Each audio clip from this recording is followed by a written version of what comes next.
whenever I went through something, it brought me closer to God. Mm-hmm. And I stayed into something. So now I'm closer to God. But being closer is hard. The attacks get stronger, become much harder to fight, and they last longer. But that's what it's always been. Joy with the pain, dark with the light, sun with the rain. But with the right perspective, there can be something to gain. Look for the good and the bad, not the sun when it rains. Welcome to the night section. DMX has had one of the most prolific careers in hip-hop history. A talented rapper, artist, and some might even say a poet. An artist who sold well over 74 million records worldwide. The first rap artist to have his first 5 albums debut at number 1 on the Billboard 200. The albums which include It's Dark and Hell is Hot, Flesh of My Flesh, Blood of My Blood, and then there was X, The Great Depression, and Grand Champ. Also being the first living rapper at that time to drop 2 platinum albums in the same year. Now, a lot of people consider DMX the second artist after Tupac. However, Tupac's second album of 1996, The Don Illuminati, The 7 Day Theory, went platinum after his passing. Nonetheless, this was a feat that was unheard of any living rapper until DMX, dropping It's Dark and Hell is Hot in May of 1998, and Flesh of My Flesh, Blood of My Blood, which dropped in December of 1998. Now, DMX was a worldwide superstar, especially in the late 90s to the early 2000s. And in the last decade or so in his life, he's dedicated his life to faith, even taking steps, according to him, to become a deacon, giving his first sermon to a room full of people in a church back in 2015. So with all this success, I think it's easy to overlook some of the struggles that DMX faced or even diminish what he's gone through to get to the point that he did. And even through his journey to becoming as successful as he was, it was a constant uphill battle. And today, I wanted to shine some light on the darkness that made DMX the legend, icon, and inspiration to millions worldwide. Because with the good also came the bad, ugly, and at times terrifying. And I love my father. Even though he wasn't there, I don't really know him, but I know enough to know that I'm glad he didn't raise me. Is that disappointing? Nope. Now? No. Then, not now? Then, when I first went, I was mad. I had to... What was your... In a calm voice, he explained to me. I was homeless. Imagine harboring 22 years of anger. Realizing it was all for nothing. I love him though. I love him. But God just used him to have me. Childhood story. Now, I won't go into too much detail about DMX's childhood, but I will highlight some of the major events which have occurred. But let me just say this, DMX's childhood story is unlike any story I've ever heard or even covered here on this channel. This is a story of a child who didn't have his father, nor did he really even have a mother, even though she might have been physically present, which I'll get into in a few moments. DMX, aka Earl Simmons, was born on December 18th, 1970, to at the time 19-year-old Arnett Simmons, his mother, and Joe Barker, his father. His father Joe, who was a street artist, wasn't present at all in his life growing up. So it was just him, his mom, Arnett, along with his siblings. Now, we know that life as a single mother is very difficult, and we don't know the full context of his mother's story and why she did what she did to her son, so we won't place any judgment. But what we do know is that as a child, DMX was severely abused by her physically, emotionally, and some might even say spiritually. She had also allowed the men in her life to perpetuate those same cycles of abuse. Growing up in the projects in Yonkers, New York from the age of 5, DMX felt his mother's wrath on a daily basis. He would be insulted and physically bruised up from the constant beatings to the point that at age 6, his mother had knocked 2 of his teeth out with a broom. And the justification for the incident, according to DMX, was the fact that she had apparently been upset that he erased something in her notebook. Now just imagine that, and he was only 6 years old. About a year later, at age 7, he was given alcohol by his aunt to the point of intoxication. Within a few months of the same year, he was sent to Youth Division Jail for shoplifting cakes at a market. And this would be his first of a laundry list of run-ins with the law that would follow him for decades after. Not to mention, on top of the maltreatment and clear neglect, he was living in poverty. DMX recounts time where he had to sleep on the floor with mice and cockroaches running around. Also, very early on in DMX's life, he would be diagnosed with a health condition called bronchial asthma. This was a constant battle which would follow him throughout his entire life. It's been reported that as a child, he would regularly be taken to the emergency room as he would wake up in fits, fighting to breathe. Clearly, with these circumstances, it's only expected that as a child, he would become this quote-unquote troublemaker. His environment and his daily life was hell on earth, and he couldn't catch a break. The only moments of sanctuary that DMX did have was when he was able to go to his grandmother's house, but even that would be taken away, as his mother wouldn't let him live with her. And if the constant trauma within the household wasn't enough, as a preteen he would be hit by a drunk driver at a red light, which would nearly end his life. The struggles of his faith would begin at this time because his mother would refuse to take a large sum of money as settlement for his injuries. The reasoning for her refusal was because she thought it would conflict with her faith as a Jehovah's Witness. And we can go on and on. But one of the most soul-crushing things DMX would experience is what a lot of people describe as childhood abandonment. Now, naturally, with the chaos that surrounded DMX, he would act out. According to a 2021 New York Post article written by Asia Grace, quote, by 10, Simmons had been expelled from school for fighting and throwing chairs at teachers and was arrested twice for arson and assault. Hard time behind bars would become a recurring trend in his life. He was ultimately ordered into the rehabilitative custody of the Julia Dickman Andrews Memorial Children's Home in Yonkers, which was about 20 minutes away from the one-bedroom apartment he shared with his mom and sisters for an 18-month stay. But he reportedly was kicked out of the facility for allegedly starting a fire with his roommate, according to the 2011 music and faith fusion tome Hip Hop Redemption, Finding God in the Rhythm and the Rhyme, end quote.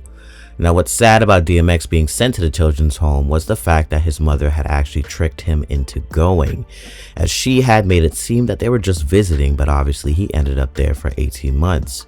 And on one hand, I can understand that as a single mother with a child that is causing a lot of havoc, it could be too much to deal with, because you not only have to deal with that child, but you also have other kids, which was the case for DMX's mom. But on the other hand, as a child, it could feel like a betrayal of the highest order, as though your mother has given up on you, and you could very much feel abandoned and uncared about, to the point where a child, DMX in this case, goes to the extreme of attempting to burn the whole place down, nearly harming other people in the process. Now, once DMX would return back home with his mother from the group home, he would constantly be running away, not only because of his mother's abuse, but as previously mentioned, the abuse of his mother's boyfriends. And according to the same New York Post article, he would, quote, sleep in Salvation Army clothing bins and befriend mangy stray dogs. And a cycle of being sent to a group home would begin once again, but this time he would discover his love for hip-hop. At this point, he would be about 14 years old. This would mark his official start in hip-hop. Now, DMX's start in hip-hop wasn't rapping right away, but rather through the element of beatboxing. And once he left the group home and was back to regular life, he would meet a local rapper who'd be like an older brother to him named Reddy Ron. DMX would beatbox for Reddy Ron while Reddy Ron would rap. And one day Reddy Ron would suggest that they switch places, and now DMX would rap and Reddy Ron beatbox. They would spend a lot of time together, and Reddy Ron would quickly become a mentor to DMX. DMX has credited Reddy Ron to be the one who introduced him to the art of rap. However, this wouldn't be the only thing that Reddy Ron would introduce him to. This guy, he introduced me to what would be the best part of my life, which would be the rap. But he also, at the end of my life, is blessed with the curse. And the curse aspect of it was, like I said, I didn't smoke cigarettes, I didn't smoke weed, I didn't do anything. I'm 14 years old. And me and my man went to a robbery one night, And it was his birthday, and we came back, we split the money. I said, here, take this, go get something nice for your birthday, whatever. So he came back with a blunt rolled up. And as I'm counting the money, he lights the blunt. And I said, I was impressed. I don't really smoke, nigga, fuck out of here. And he passed the blunt around, and wow.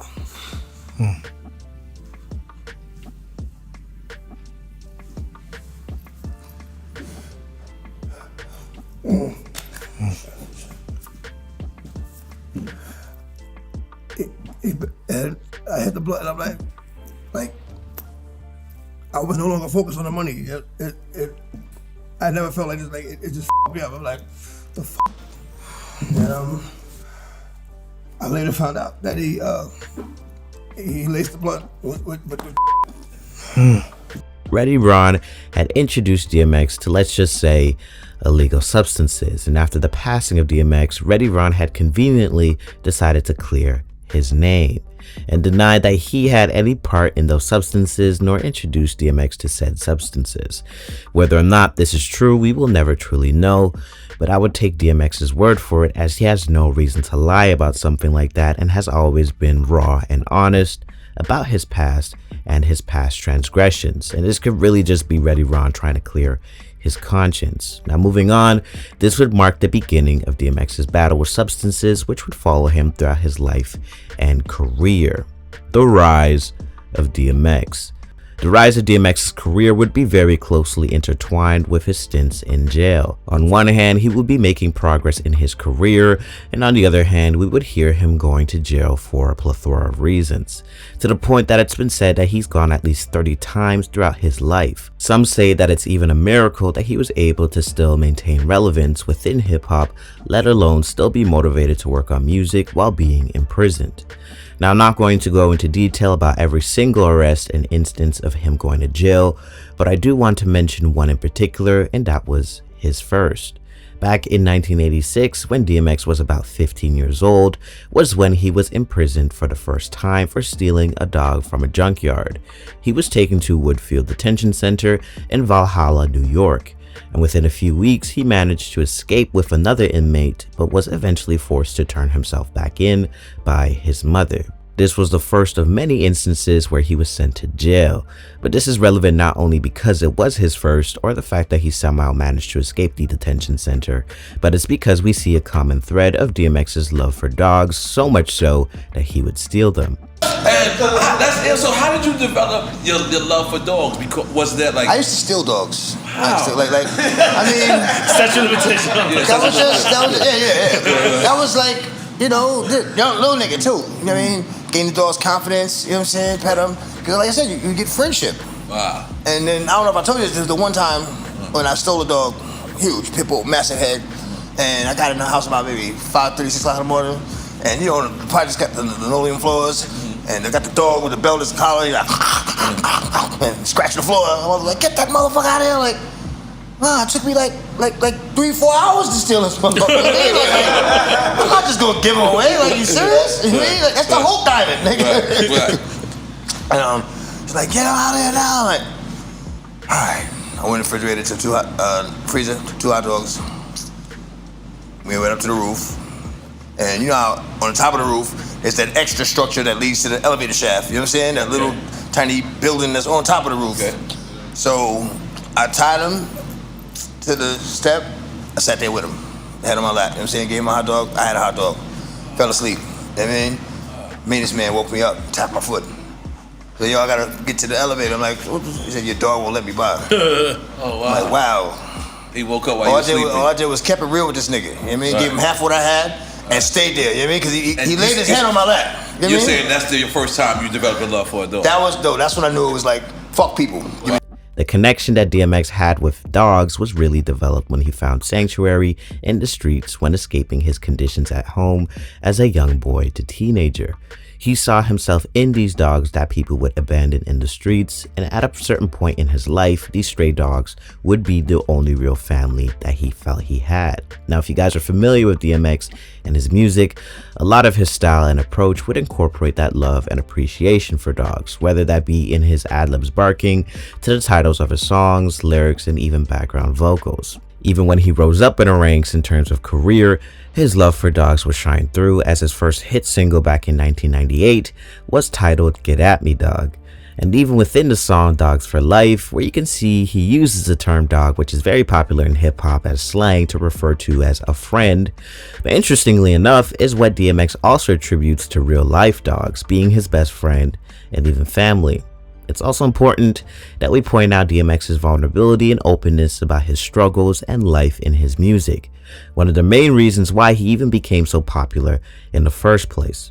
He has consistently talked about his struggles with substances, along with his struggles of faith, issues with family members, strained relationships, etc., etc. An example is DMX's I Miss You, which dropped back in 2001 on his fourth album, The Great Depression, which was a song he dedicated to his grandmother after she had passed.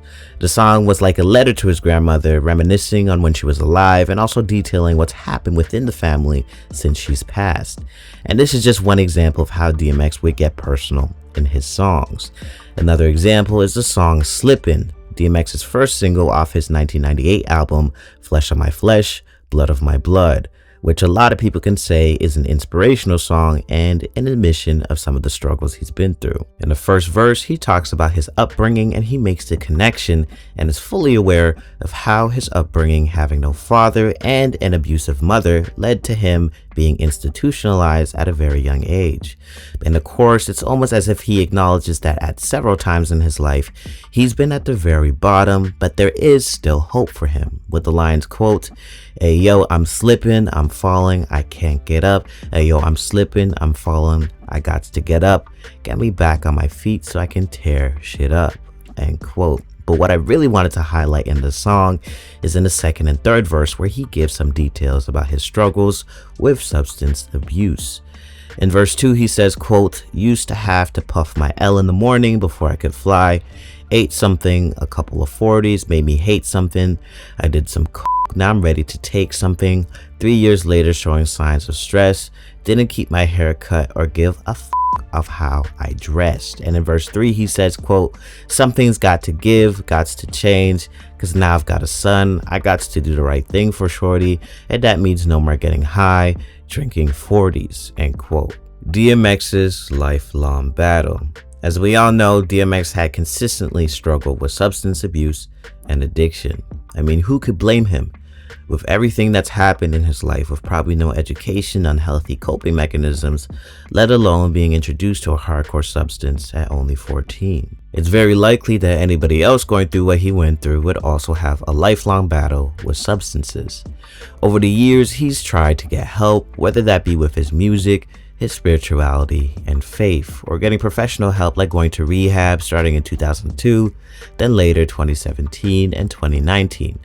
Unfortunately, in 2021, he would pass away from said substances, but his life should be remembered for all the people he inspired, the love that he shared, and his strength to keep pushing forward no matter what. Long live X. Night Section out.